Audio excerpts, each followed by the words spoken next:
Hello everyone, so this is my BMW 750 GS 40th anniversary edition. It's February at the moment, so I've only just taken delivery of this a couple of weeks ago, and I've done about 500 kilometers. So I just wanted to do a short video on my thoughts, and obviously just a video walk around and close-ups for people that like having these kind of reviews whilst making a decision. I've found it helpful in the past, so hopefully you will find this helpful for yourself too. Like I said, it's February at the moment. I'm in Colombia, so that's why we have sun, which is all year round actually, so that's a bummer, isn't it? So I've been enjoying this on-road and off-road, probably in equal measures, for about 500 or 600 kilometers now. I've got a couple of things I want to say whilst showing you the bike in close-up, which again you might find useful or not. It's just my opinion and I'll share them anyway. So let me just do some close-ups first of the main kind of area here. Just talk about the little changes I've made. I've put a guard on the TFT. I've taken the navigation mount from here. It came with a stock mount. I didn't like it there. I knew I wouldn't like it before receiving the bike, so I'd actually bought this bracket in advance, and I put that there as soon as I got it and shifted that up there. I also knew that by doing that this would then stick up above the standard windscreen, which only is quite small in the 750, which comes as standard. So again, in advance I bought a Madstad shield. Again, that's the small size one. I think it's might be 12 or 14 inches, I can't remember, but he's got the smallest one because I didn't want a great big one hanging up there in front of my face. Just something enough just to cover this area here. That suits me. And I've got a protection on the main LED light. I kind of figured if that gets scratched or smashed, it might be a little bit expensive to repair, so for a couple of bucks I got a cover, and whilst I was at it, a nice little yellow kind of thing there to make it look nice. So again, personal preference there. You got the yellow handguards, which are quite nice. They almost do the job. I broke the brake lever yesterday. I dropped it, and the tip broke off when it hit the ground, falling to the right side. I actually slipped on some WD-40 that I put on my chain, and it dripped off to the floor. Anyway, so there you go. You know that moment when the bike just goes over too much and you think, I can't save this anymore, so I'm just going to have to jump off as gracefully as possible and leave it to the lap of the gods what damage is done. Fortunately, just that. You can see there's like a little groove thing, so that's obviously a weak point, and that just snapped right off. No big drama. That seems to be the only damage anyway, so that's that. That's about it. On the front, I just added some mounts there to for various things, my mobile phone and a spare one for anything else I can think of. And did I say I put a cover on this TFT screen, again just to protect from sunlight, which we get all year round in Colombia? Did I say that as well? Maybe. And I'm going to put USB and additional USB ports here. There's a USB outlet there, and I'm just going to feed up one here for some extra ports just to plug in a few other things, and you've still got this this one here as well, whatever that's called.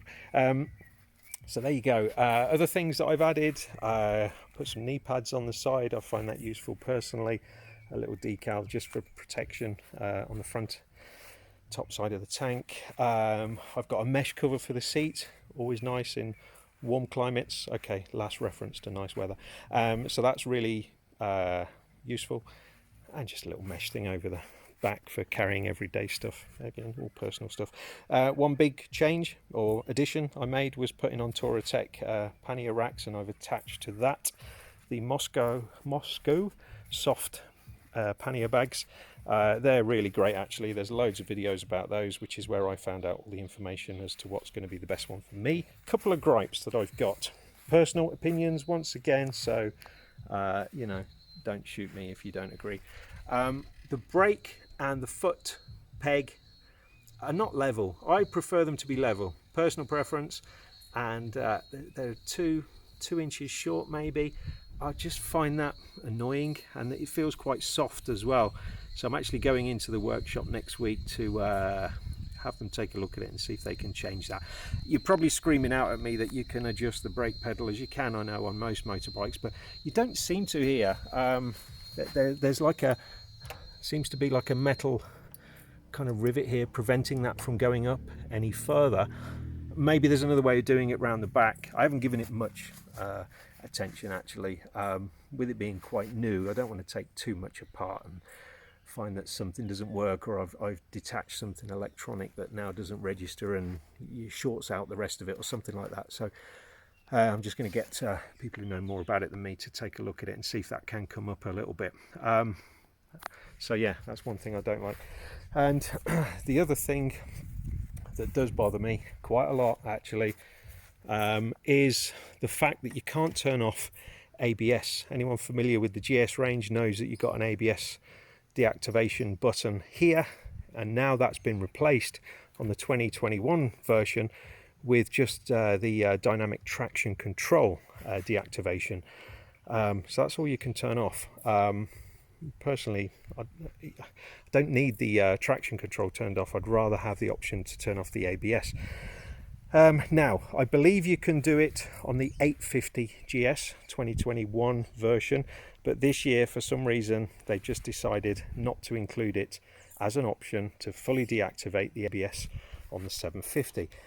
What they've done instead, in Enduro mode, which it's actually in at the moment, it delays the ABS response. So you will get a little bit of a skid if trying to do a turn, which is what I was trying to do. And then the ABS comes back on after about a second, so you get a little bit of wheel lock up, and then ABS kicks back in and spoils your fun.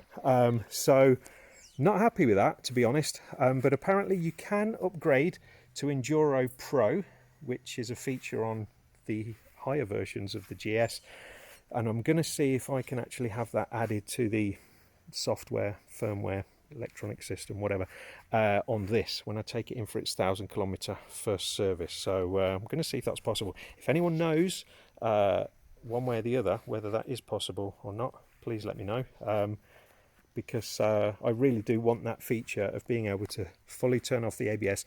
And even in just the back wheel's fine. I don't obviously need it in the front. I'm fine with that not locking up under any circumstances. But if I can deactivate ABS in the back wheel, then I'm gonna be fully 100% happy with this bike. And until then, I'm at about 98%, unfortunately. But that's good enough. It's not a deal breaker. Just a little bit annoying that I didn't know that was going to be a change for this year. So I'll just finish off now with one more little wander around the bike in case I've forgotten anything to talk about, and hopefully this has been useful to anyone considering the 750 or any of the others. I particularly like the black, which is yellow and black, but it's officially called black. This was the one for me, and I'm very happy with it. I'm still looking to see if there's anything else I've missed. Oh, the centre stand, that came as standard as well. I was surprised with that. I thought I'd have to buy an aftermarket version, so that saved me a few $100. Hopefully that's been of use to anyone that's thinking of buying this bike or comparing it to others. I personally got it down to the Triumph Tiger 800 and the 2020 GS, and then when I read the spec of all the features that now come standard with the upgraded electronics and suspension, traction control and everything, and the colours of the 2021, that's what tipped it for me, and here it is. So there you go. Thanks for watching.